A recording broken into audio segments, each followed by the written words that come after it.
साले को, पकड़ो साले को, पकड़ो साले को, पकड़ो, पकड़ो,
जब कभी भूकंप, तूफान या बाढ़ जैसी कोई प्राकृतिक आपदा आती है तो हम कुदरत को दोष देते हैं। हमें लगता है कुदरत हमें नुकसान पहुंचा रही है। लेकिन क्या आपने और हमने कभी यह सोचा है कि हम कुदरत को कितना नुकसान पहुंचाते हैं? सावधान इंडिया में यूं तो हम हमेशा इंसानों पर होने वाले जुल्म की कहानियां दिखाते हैं, लेकिन आज हम आपको कुदरत के साथ किए जा रहे जुल्म की एक कहानी सुनाने वाले हैं। किस तरह एक जंगल को अंदर ही अंदर से खोखला कर दिया जाता है, कैसे पूरे के पूरे जंगलों पर अवैध शिकारियों और तस्करों ने अपना कब्जा जमाया हुआ है, कैसे जंगल से पेड़ और जानवरों की संख्या दिन ब दिन कम होती जा रही है, कैसे जंगल एक बाजार बन गया है और कैसे इस लाखों करोड़ों के बाजार की वजह से कत्तलीना राजा जैसे तस्करों ने जंगलों में लूट मचा रखी है। कोई भी इन तस्करों के खिलाफ आवाज उठाता तो उसे मार दिया जाता। अभी अभी आपने जिस फॉरेस्ट ऑफिसर का कत्ल होते देखा, उसने भी कत्तलीना राजा के खिलाफ आवाज उठाने की कोशिश की थी।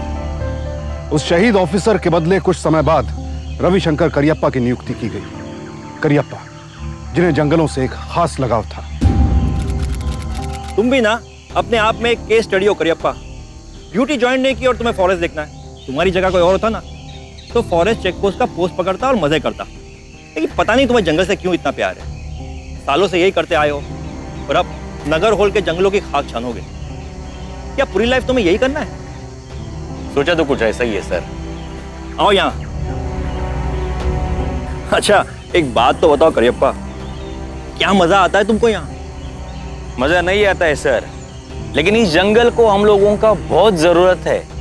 पहले तो ये जंगल जानवरों का घर हुआ करता, अब यहाँ जानवर कम और इंसान ज्यादा रहता है। पता है वो हडलू का जंगल में जानवरों को खेलने कूदने का बहुत जगह था, लेकिन अभी क्या होता है वहां?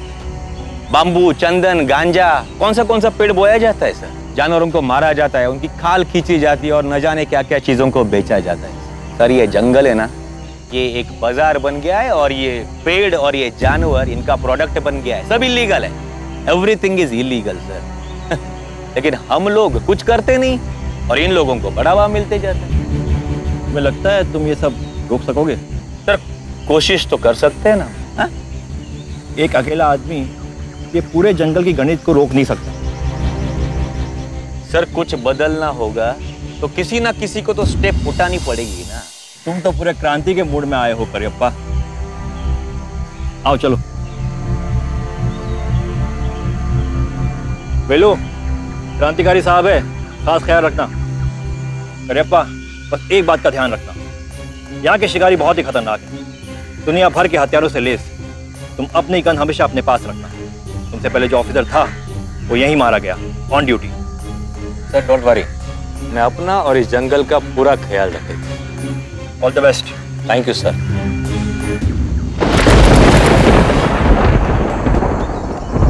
तेज बारिश होने वाला है, तूफान भी है। आज बड़ा हाथ मारने वाले हैं ये लोग। हेलो, किसके बारे में बात कर रहे हैं? कुछ नहीं साहब, मैं तो ऐसे ही बड़बड़ कर रहा था। वेलो रुक, किसकी बात कर रहे है? मैं तुमसे पूछ रहा है किसकी बात कर रहे तू? सर वो कटरीना राजा, मतलब अंधेरे का राजा, वो अंधेरे में आता है और अपना काम करके फिर से गायब हो जाता है। जंगल का हर रास्ता उसको ऐसा मालूम है जैसा उसका घर का रास्ता हो। आपके पहले जो साहब था उसको भी उसी ने। क्या उसे? वेलू, तुमने देखा है उसको? साहब वो कतलीना राजा, उसको कभी किसी ने नहीं देखा।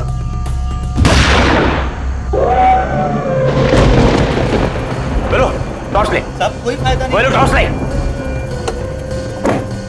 साहब मत जाइए, आपके साथ कोई और है भी नहीं और अकेला बाहर जाना बड़ा खतरनाक है। वेलू, काम है वो मेरा। हाँ, तुम अपना वॉकी टॉकी ऑन रखना, कुछ होगा तो मैं बोलता हूँ तुमको, ओके?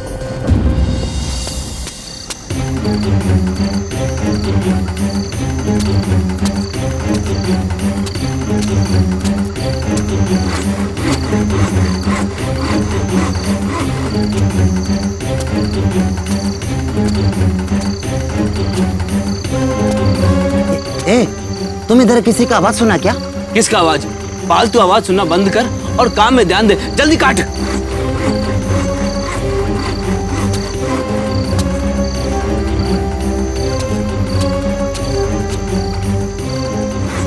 काट जल्दी। मैं देखता हूँ कौन है साला। जल्दी काट।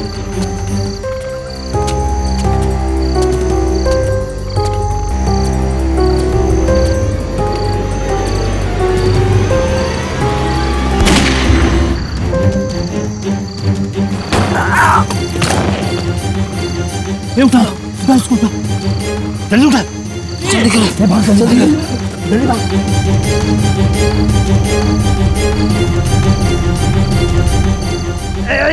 हरामखोर!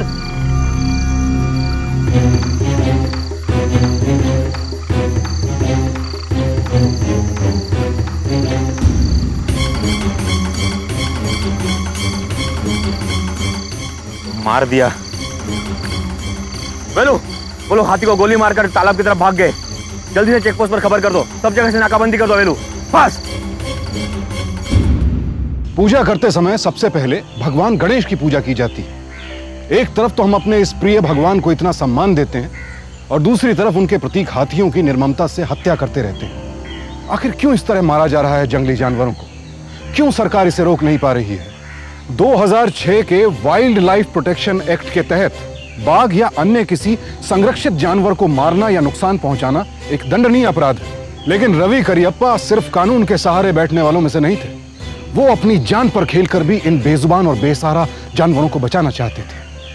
लेकिन अफसोस की बात यह है कि अपनी इस मुहिम में उन्हें अपने डिपार्टमेंट का सहयोग भी नहीं मिला।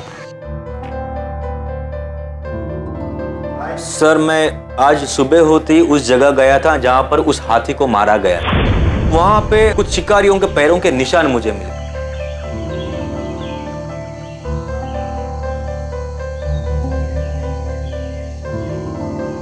जब मैं उस निशान के पीछे पीछे गया तो वहां पर मुझे ये जूता मिला सर। देखो, शायद भागते भागते गिरा हो, लेकिन देखो सर, ये जूता बिल्कुल वैसा ही जैसा हम लोग पहनते हैं। सर, मुझे लगता है कि हमारे डिपार्टमेंट का ही कोई आदमी उनका साथ दे रहा है। मैंने काउंटर फायर भी किया था सर, और उस आदमी को गोली भी लगा है सर, और वही उनको गाइड कर रहा है, वही उनको मदद कर रहा है। वरना ये सब करना इतना आसान बात नहीं है सर। देखो रवि, बिना ठोस सबूत के तुम डिपार्टमेंट में किसी के ऊपर उंगली नहीं उठा सकते।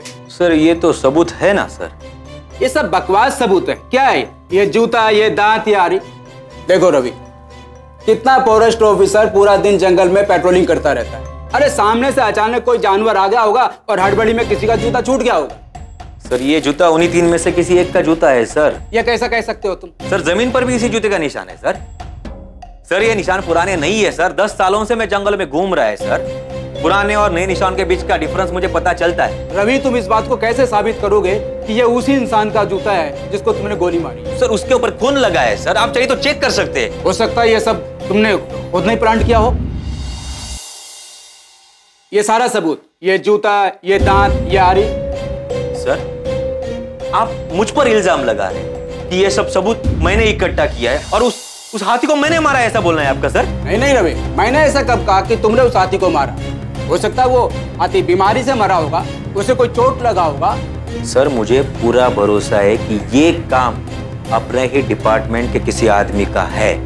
एनीवे डोंट माइंड सर, इतना सारा सबूत मैं आपको इकट्ठा करके दे रहा हूं, फिर भी आप क्यों इग्नोर कर रहे हैं? तुम मेरे ऊपर उंगली उठा रहा है? अरे शायद तुम जानता नहीं है, डिपार्टमेंट से 2 मिनट में बाहर निकलवा के पिकवा दूंगा मैं। सर मैं कहा अपने सीनियर से बात करने का तमीज नहीं है इनको। सर इस टाइम ये थोड़ा इमोशनल हो गया है। सर मैं समझाता हूँ ना इसे।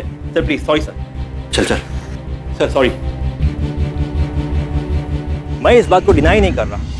मैं बोल रहा हूँ कि डिपार्टमेंट के कुछ लोग शिकारियों और स्मगलर का साथ देते हैं। ये सब हाई लेवल के लोग हैं।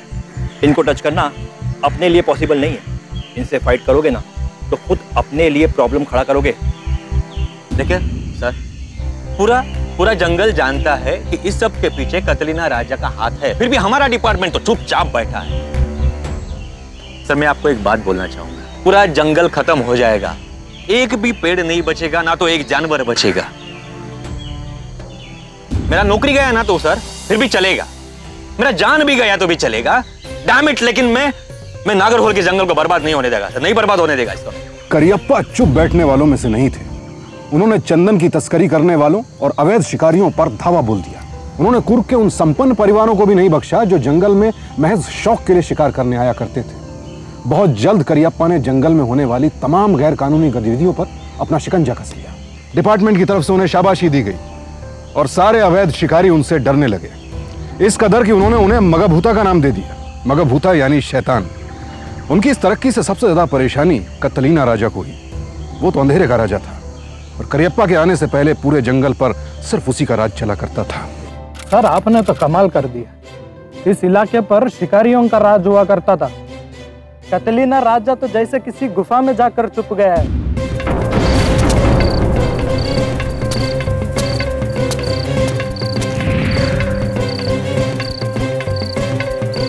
ऐसा नहीं है, ये तूफान के पहले का शांति है।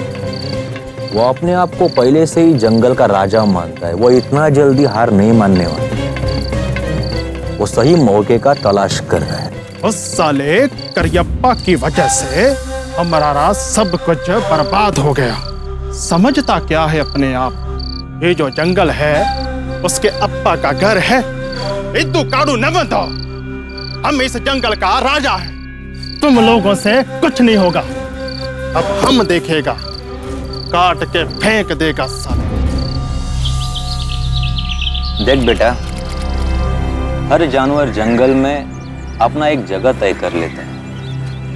वो जगह सब्जी कॉफी, वो जगह उसका खुद का जगह है, हमारा नहीं। मैडम जी कॉफी पानी मैं डाला था। मैडम आप लोग के पीछे पीछे में यहाँ आते तो यहाँ का माहौल है एकदम चेंज हो जाता। देखिए साहब अभी कितने खुश है। अब क्या उसको पढ़ाने बैठ गए? बेचारा यहाँ स्कूल की किताबों से निकलकर छुट्टियां मनाने आ जाते हैं और आप है कि किताबें लेकर उसको पढ़ाने बैठ गए। नहीं, मुझे अच्छा लगता है। ये हुई ना बात स्वामी, ये बड़ा होके बिल्कुल मेरे जैसा बनेगा, है ना शेर? आपने क्या सोचा है इस बारे में? किस बारे में? मैंने कहा था ना आपसे कि हम दोनों भी यहाँ पे आपके साथ रह लेते। वहाँ बेंगलुरु में हम दोनों अलग रहते हैं और आप यहाँ पे चिंता सताती रहती है हर समय। देखो रमा, मैंने बहुत सोचा।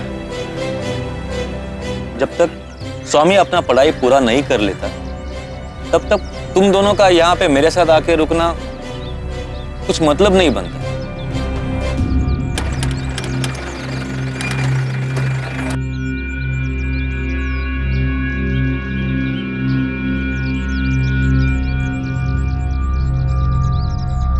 Yes sir. कल रात तुम पेट्रोलिंग के लिए जंगल में गया था? हाँ गया था सर। कल मुझे जंगल से गोली की आवाज आई, इसलिए मैं बाहर गया। मुझे लगा कोई शिकारी होगा, लेकिन ना तो वहाँ जानवर मिला ना तो जानवर की लाश मिली। अच्छा, तुम्हें हमारे साथ चलना होगा। कहाँ जाना होगा? तुम चिंता मत करो रमा, मैं आता हूँ थोड़ी देर। चलो सर। चलो चलो, ख्याल रख। ये देखो रवि, इसको तुम्हारी गोली लगी। ये कोई शिकारी नहीं है, एक आदिवासी है जो कॉफी प्लांटेशन में काम करता था। उस दिन जंगल में पटक गया था। आप ये बोल रहे कि मैंने इसको मारा?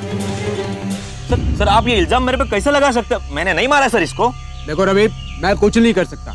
अब इस बात का फैसला तो कोर्ट में होगा, तब तक तुम्हें पुलिस कस्टडी में रहना होगा। इंस्पेक्टर सर आप समझाइए सर इनको। सर मैं जानता हूँ रवि को, सर वो ये सब नहीं कर सकता। सर प्लीज सर आपको कोई गलत फहमी हुई है सर रोक लीजिए सर, प्लीज सर रोक लीजिए उसे सर। रवि करियप्पा अब तक अपने कई दुश्मन खड़े कर चुके थे। पेड़ों की कटाई और जानवरों के शिकार से लाखों करोड़ों कमाने वाले कई लोगों ने मिलकर रवि करियप्पा को एक जाल में फंसाने की कोशिश की, लेकिन उनकी यह कोशिश नाकाम रही। उस आदमी की लाश से जो गोली बरामद हुई, उसकी जांच से साबित हो गया कि उसका खून रवि करियप्पा ने नहीं किया था। करियप्पा के पास राइफल जरूर थी, लेकिन वो गोली एक 12 बोर की राइफल से चली थी। मगर इस दौरान रवि करियप्पा को 12 दिन जेल में रहना पड़ा। मगर तब भी उनका विश्वास नहीं टूटा, बल्कि बाहर आने के बाद उनकी हिम्मत और बढ़ गई। और एक दिन अचानक अम्मा सांबर वेल लगे थे। मैडम आपको नहीं वेलू जाके खाना खा लो ना, हम ले लेंगे। नहीं मैडम, पहले आप लोग खा लो, बाद में मैं आराम से खा लूँ। मेरा खाना हो गया, मैं अपनी प्लेट रखने जा रहा हूँ। अरे स्वामी बेटा, मैं हूँ ना, मैं रखूंगा। नहीं, अपनी प्लेट खुद रखनी चाहिए, ये मेरी मम्मी ने सिखाया। गुड बॉय जा रखने दे। बोलो जाओ खाना खा लो। जी साहब। माँ मेरे को खुद को अपना ही डिपार्टमेंट से लड़ना पड़ रहा है, लेकिन मैं जंगल का बलि नहीं चढ़ने दूंगा इन लोगों के लाते।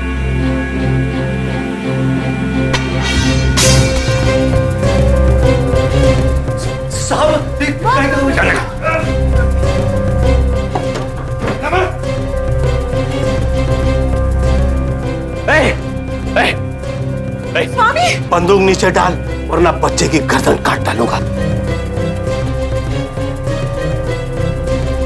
अब्बू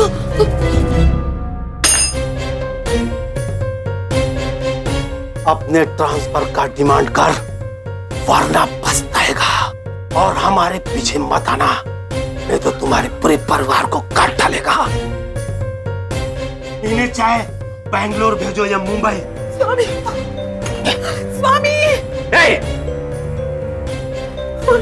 स्वामी स्वामी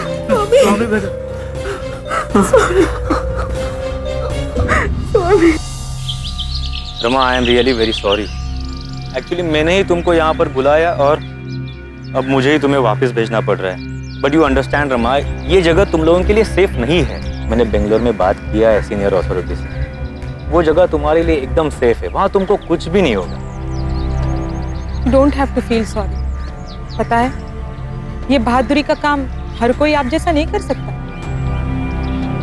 पर मैं क्या सोच रही थी, जब तक स्वामी की छुट्टियां है, हम दोनों यहीं पे रह लें प्लीज। कम ऑन रमा, सी मैं तुम दोनों का लाइफ रिस्क में नहीं डाल सकता Rama, please try to understand. अप्पा, हम लोग आपके साथ रह सकते हैं, मैं किसी से नहीं डरता। क्या बात है, you are so brave my son, like your father. लेकिन देख, अगले महीने में खुद तुझे विजिट करने आऊंगा, ओके? Good boy. चलो बैठो फटाफट गाड़ी में, नहीं तो ट्रेन मिस हो जाएगी। कम रमा। रवि करियप्पा समझ चुके थे कि पानी अब सर के ऊपर जा चुका है, अब उनकी जान को खतरा है। तब भी वो रुके नहीं। अपनी ड्यूटी ज्वाइन करते वक्त उन्होंने अपने सीनियर ऑफिसर श्रीनिवासन से एक वादा किया था, नगर होल के जानवर और जंगलों की सुरक्षा का वादा। और अब उस वादे की परीक्षा का समय आ चुका था और आखिर वो दिन आ ही गया जब करियप्पा और कतरीना राजा का पहली बार आमना सामना होने वाला था।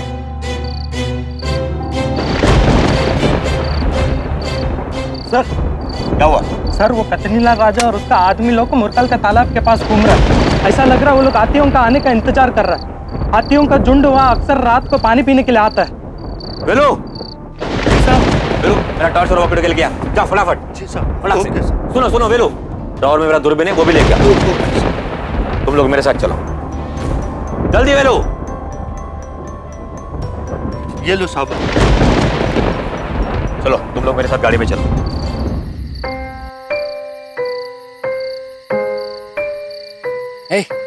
क्या तुम इस टॉर्च को इधर उधर घुमाता? इसको बुझा, इधर ला। और याद रखना, गोली सीधे आदमी के सिर पर लगती। हेलो बेलू, चेक पोस्ट पे खबर कर दो, कोई भी गाड़ी जंगल के अंदर या बाहर नहीं आना चाहिए। ओके? हाँ चलो पैदल जाएंगे।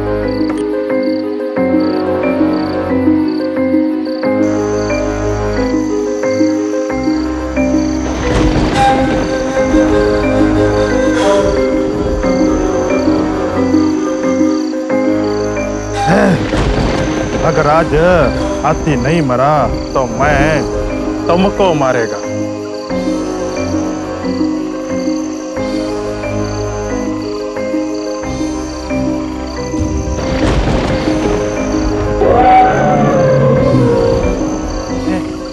हाथी उधर आता, ठंडा बना।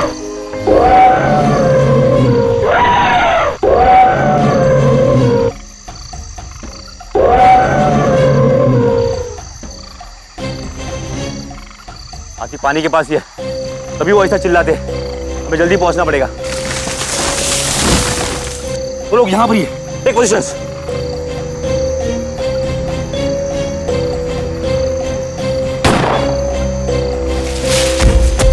भूत भूत भूत भूत भूत, भागो भागो, भूत भूत भूत भूत भूत, रुको भूत। सबूत को तो आज मैं नहीं छोड़ेगा।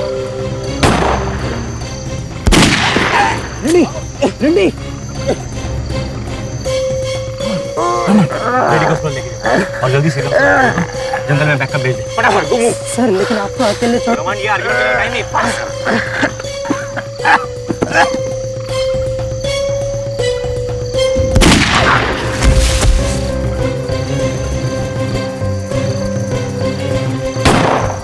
तो तू है वो जिसे सब लोग बगबूता बुलाता है। भूता, शैतान, डरते हैं तुझसे। मैं तेरे को बहुत बार समझाया था कि मेरे रास्ते में मत आना, लेकिन तेरे को अपने जान का फिक्र नहीं है। मरने का बहुत शौक है तेरे को। वो शौक आज मैं पूरा करूंगा। अब तेरा कौन करके ऐसी जंगल में तेरी लाश को गाड़ दूंगा मैं।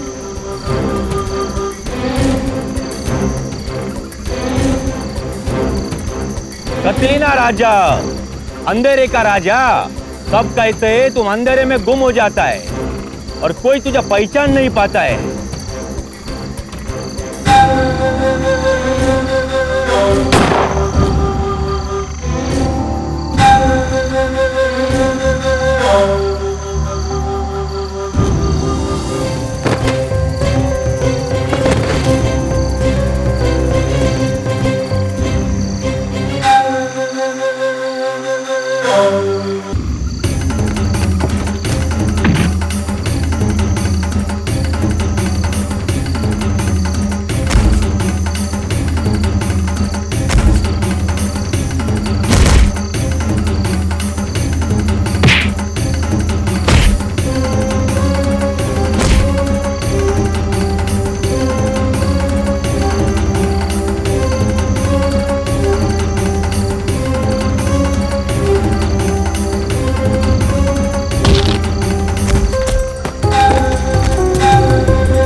Thank you sir.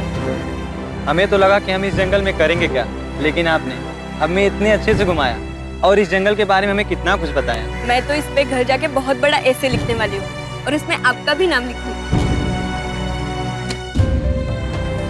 अरे बेटा, ये क्या है? क्या है ये? यदि मैं तुम लोगों के घर पे आके ऐसे ही कचरा फेंकूंगा तो तुमको अच्छा लगेगा क्या? हाँ? So please. I am sorry sir. देखो बच्चों, तुम लोगों का जैसा घर है ना, वैसा ये जंगल मेरा घर। मैं इसे कभी गंदा नहीं होने दूंगा। हाँ ठीक है, चलो अभी एक काम करेंगे, मैं आप लोगों को केले के पत्ते पे खाना खिलाता हूँ। You all will enjoy. Come come. Ravishankar Kariappa ने नगर होल के जंगल में 26 साल तक फॉरेस्ट ऑफिसर के तौर पर अपनी ड्यूटी निभाई। उन्होंने जंगल को एक नया जीवन दिया। चीते, भालू, हिरन, तमाम जानवर अब यहाँ लौट आए। अब ना यहाँ चंदन की तस्करी होती है और ना शिकार। एक इंसान के दृढ़ निश्चय ने सब कुछ बदल दिया। जंगल से जुर्म का अंत हो गया।